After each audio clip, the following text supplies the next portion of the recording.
Multi-21, c'est... Yeah, Multi-21.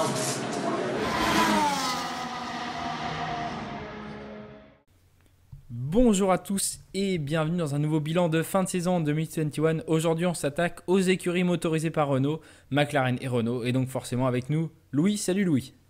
Salut Clément, salut à tous.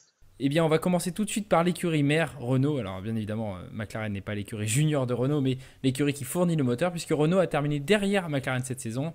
Renault 5e du championnat constructeur avec 181 points et 3 podiums. Un Ricciardo 5e du championnat du monde pilote. Un Ocon 12e du championnat du monde pilote. 3 podiums pour Renault cette saison, je l'ai déjà dit.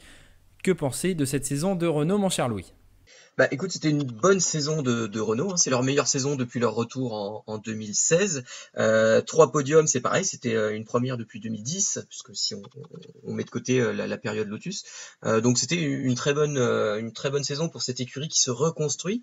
Une saison qui aurait peut-être même pu être meilleure avec une 3e place au classement général s'il y avait eu 2 pilotes, parce que on note quand même que Ricciardo est quasi à 120 points, je crois qu'il a 119 points Ricciardo, c'est ça, et Ocon est seulement à 62 points, donc grosso modo la moitié des points de Ricciardo, ce qui est quand même une bonne pilule pour Ocon, hein. Donc effectivement avec deux pilotes au niveau de Ricciardo, la 3e place aurait été possible, et d'ailleurs on en reparlera après, mais McLaren a été chercher cette 3e place grâce à un line-up de pilotes très homogène, et je pense que c'est ce qui a manqué à Renault, même si voilà, 3 podiums, ça reste un bilan très positif.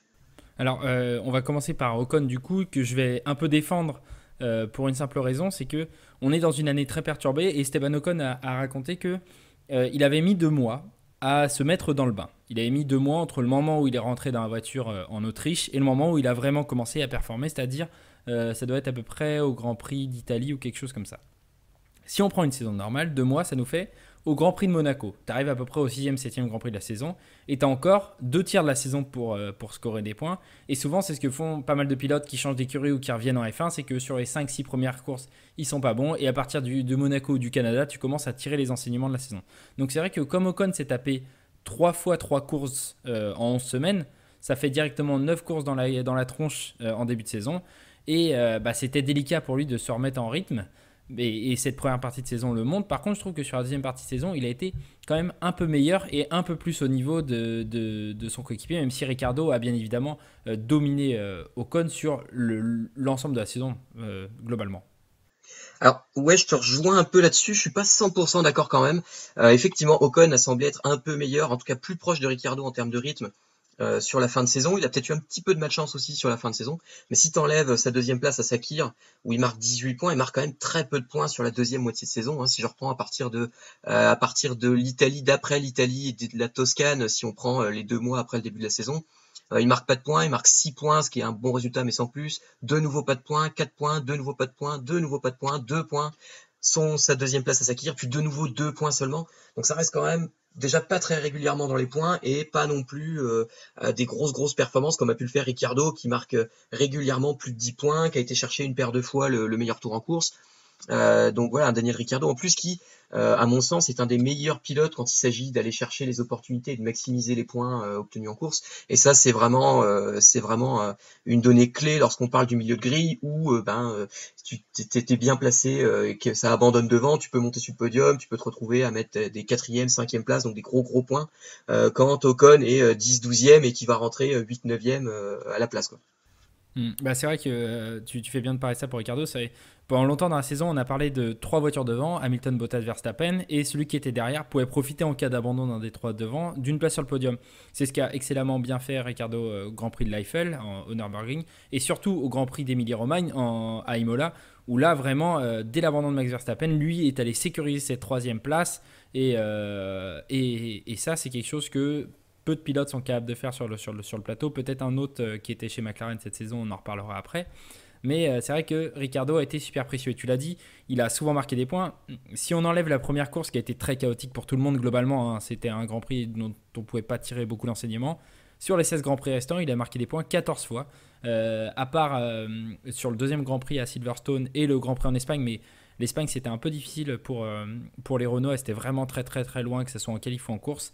Sinon, il a été souvent bien placé, mais de façon générale, j'ai l'impression que Renault a quand même eu un peu de mal cette saison à concrétiser en course leur rythme de qualification qui était souvent, même pour Esteban Ocon, assez bon. Et en course, il y avait des manquements et c'est peut-être ça qui sont améliorés l'année prochaine, notamment avec Fernando Alonso qui arrive. Ah oui, bah, de toute manière, on sait que Alonso, c'est un requin en course, il lâche rien. On se souvient même de cette course à Bakou avec la McLaren où il rentre au stand avec une voiture complètement meurtrie, il y a 2 pneus en moins, etc. Il repart pour finir huitième. Donc, c'est sûr que Alonso, c'est quelqu'un qui est là pour aller chercher les points et qui maximise toutes les occasions. Mais je pense je vais pas me lancer sur Alonso parce que je pourrais en parler plusieurs heures. Mais oui, effectivement, Ricciardo, c'est un pilote qui a été très bon là-dessus. Il va falloir améliorer ça du côté de chez Renault. En tout cas, du côté d'Ocon, ça c'est sûr. Du côté d'Alonso, je pense que de toute manière, il va arriver au top, Alonso, même s'il commence à se faire vieux. Donc, ouais, à voir ce que ça va donner. Mais si Renault, en tout cas, maximise ses opportunités de points l'année prochaine, il y a peut-être la 3e place à aller chercher. Tout à fait. On espère un Esteban Ocon qui sera plus sur la lignée de ses saisons 2017 et 2018. Et justement, en lui laissant une deuxième saison complète dans le team Renault, on verra ce que ça donne. Nous, on va passer à McLaren. Et forcément, tu es là pour en parler. Un team McLaren qui termine à la 3e place du championnat constructeur. Combien d'années ça faisait que McLaren n'avait pas été à la 3e place? Je te laisse nous le dire. Eh ben, écoute, c'était depuis 2012, la McLaren avait fait 7 saisons, 8 saisons même, sans finir à la 3e place du championnat. C'était jamais arrivé dans l'histoire de McLaren. C'est dire à quel point cette période Honda, puis le début de la période Renault, en tout cas, enfin, c'est le début de la période Renault qui a été conditionné par cette période Honda, mais c'est dire à quel point toute cette période a été compliquée, très très très compliquée pour McLaren, qui commence à revenir un peu au sommet. Alors, le chemin est encore très long, hein, parce que cette 3e place du classement qui est constructeur, qui est la première fois depuis 2012, elle masque quand même une grande disette dans les victoires, parce qu'en 2012, il y a eu plusieurs victoires, à la fois pour Hamilton et à la fois pour Button, des pilotes qui s'étaient battus pour le titre C'était jusqu'au bout. l'écurie Enfin, qui en tout avait cas, gagné le Hamilton. plus de courses à égalité Eh oui. avec Red Bull.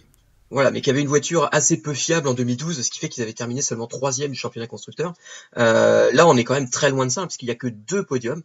Mais en revanche, c'est une écurie qui a parfaitement optimisé son package, qui a parfaitement optimisé les opportunités qui se sont offertes à elle, avec 2 pilotes très bons, très réguliers. Je pense que c'est un des line-up les plus homogènes du plateau, Carlos Sainz et Lando Norris.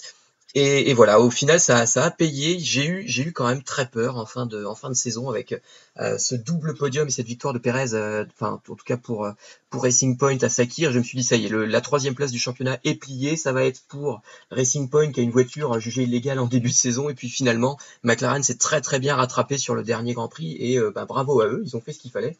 Et je suis très content pour cette équipe qui a enfin retrouvé de l'enthousiasme, qui a enfin retrouvé du plaisir à être en piste. Et ça nous fait plaisir à nous aussi. Alors forcément il faut un peu tempérer cette 3e place, tu l'as dit, par le fait que Racing Point avait pris 15 points de pénalité. Sans ça ils étaient devant, McLaren terminé 4e, par le fait aussi, tu l'as dit, qu'il n'y a pas eu de victoire depuis 2012, hein. On parlait de la période Honda et la période Renault, la fin de la période Mercedes 2013 et 2014, c'est quand même assez laborieux, avec 0 podium en 2013 et 2 podiums lors de la même course, la course d'introduction de la saison 2014. McLaren revient. Est-ce que l'écurie est saine? Je ne sais pas encore à quel point l'écurie s'est remis sur des bons rails. Par contre, tu l'as dit, un duo de pilotes qui a été vraiment excellent. Un duo de pilotes qui en plus d'être très homogène, a maximisé les courses qui étaient à leur portée. Peut-être le petit regret de la saison, c'est bien évidemment ce Grand Prix d'Italie. Mais bon, en tant que Français, on va pas trop le regretter, bien évidemment. Mais si tu es fan de McLaren comme l'est Louis, tu peux le regretter, bien évidemment. À part ça, quand même, une saison où Carlos Sainz s'est montré comme un vrai leader d'écurie et où il a été chercher les gros points, notamment sur la deuxième partie de saison, où il a un run hallucinant, où il finit dans le top 5 très très souvent. C'est quand même un des pilotes qui prouve qu'il peut comment pourrait-on dire, qui peut leader une équipe vers de grandes choses. Oui, tout à fait. J'ai hâte de voir ce qui va donner chez Ferrari l'année prochaine, parce que Carlos Sainz, je pense qu'il a les moyens d'aller challenger Leclerc. Alors peut-être pas tout de suite, parce qu'il va falloir qu'il s'installe chez Ferrari. On sait que c'est pas simple, mais je pense que Ferrari a fait un très bon choix en prenant Carlos Sainz. Maintenant, moi, je suis un peu triste quand même de devoir le laisser partir en tant que fan de McLaren, bien sûr. Alors effectivement, ce sera Daniel Ricciardo, dont on a parlé, qui est un excellent pilote, qui va récupérer le volant, mais je suis pas certain que Ricciardo fasse beaucoup mieux que Sainz. On s'attend de par ses résultats précédents et de par son expérience que Ricciardo fasse mieux que Sainz, mais je pense pas que ce sera non plus beaucoup meilleur. Je ne sais pas si ça se dit beaucoup meilleur, mais voilà, vous avez compris le principe. Bien mieux, on peut dire bien mieux. Oui, effectivement, c'est plus français. Mais oui, c'est vrai que tu le disais en off, c'est un Daniel Ricciardo qui ne t'a jamais paru comme étant un champion du monde en puissance. C'est un excellent pilote, attention, on l'a dit tout à l'heure. Mais c'est peut-être ça qui manque aussi à cette écurie McLaren, c'est que Lando Norris et Daniel Ricciardo, ça sera un très bon duo, mais est-ce que c'est un duo avec un pilote, je sais pas, tu vois, on a l'impression que George Russell c'est un champion du monde en puissance, tu vois. Est-ce qu'il y a ça, est-ce qu'on aura ça chez McLaren l'an prochain? Je suis pas sûr. Et est-ce que c'est ça qu'il leur faut réellement, ou est-ce qu'il leur faut un duo de pilotes assez sain, vu un peu l'ère destructrice qu'aura été l'ère Alonso chez McLaren malheureusement. Mais de toute manière, je pense que quand tu te bats en milieu de grille, ça sert à rien d'avoir un top pilote. Au contraire, ça ne peut apporter que de la frustration à un pilote qui est là pour se battre pour des victoires, etc. Et quand tu es en milieu de grille, et on l'a vu finalement, hein, parce que en 2018 c'était très compliqué de gérer Alonso, et puis on arrive en 2019 avec un line-up tout frais, avec des pilotes qui en voulaient, qui étaient contents de faire des 4e, des 5e places, et des pilotes qui étaient enthousiastes tout le long, qui ont apporté un vent frais à l'équipe et qui ont apporté simplement de l'enthousiasme et du positivisme à l'écurie, et ça a fait extrêmement de bien. Et je pense que quand on travaille dans une écurie comme ça, qu'on a un Fernando Alonso, j'adore Fernando Alonso, hein, mais je vais dire un peu de mal quand même, quand on travaille dur, parce que tous les gens qui sont à l'écurie, ils travaillent quand même extrêmement dur, hein, faut pas se leurrer, c'est pas des gens qui font 35 heures, hein, qui travaillent dans les usines en Formule 1. On les voit pas sur les grands prix, mais ils se donnent à fond toute la semaine, toute l'année. Quand le retour qu'ils ont de leur travail, c'est un Fernando Alonso qui dit qu'il s'en fout un peu et que ça marche pas et qu'ils ont qu'à se démerder avec leur merde, en gros c'était ça, c'est sûr que c'est peut-être aussi démoralisant pour les gens qui bossent à l'usine. Quand à l'opposé, tu as un Carlos Sainz qui termine 4e, et c'est la première fois depuis 2-3 ans que l'écurie fait un aussi bon résultat, et qui se met à chanter, qui est tout content, ça passe sur toutes les télés, etc. C'est sûr qu'à l'usine, on est content d'avoir travaillé pour ça, et on est content de voir que ça marche, on est content de voir les pilotes contents aussi. Donc c'est un cercle vertueux qui se met en place, et c'est ce qu'on a vu ces dernières années chez McLaren. Je pense que ça va continuer avec Ricciardo. Est-ce que Ricciardo était nécessaire pour passer au step suivant, c'est-à-dire aller chercher des podiums régulièrement et des victoires? Je pense que Carlos Sainz aurait été capable de faire ça. Mais en tout cas, voilà, que ce soit Sainz ou Ricciardo, je pense que les deux sont à peu près équivalents. Ricciardo est peut-être un poil meilleur, mais il va coûter aussi beaucoup plus cher. Et Lando Norris dans tout ça? Écoute, Lando Norris, faut quand même pas oublier que c'est seulement sa 2e saison qui vient d'achever. Il a été très bon. On attend encore une progression de Lando Norris. On veut le voir progresser encore et encore. Il n'est pas encore au niveau qu'on attend d'un pilote McLaren, etc. Mais en tout cas, il a été régulier. Sainz marque 105 points, Norris 97. Donc ça prouve à quel point les deux pilotes étaient proches, même si Sainz a été malchanceux en début de saison. Mais Norris, c'est un pilote qui demande à encore progresser, mais qui a eu des excellentes courses. Je pense notamment son podium en Autriche, où voilà, son dernier tour est phénoménal pour aller chercher ce podium. Et comme on l'a vu, il était extrêmement heureux d'être sur ce podium, et ça fait du bien à toute l'équipe. Donc voilà, j'attends plus de Norris, même si pour l'instant il est satisfaisant. Très bien, j'abonde avec toi dans ce sens. Pour un mec qui est en saison 2, il est là où on lui demande d'être.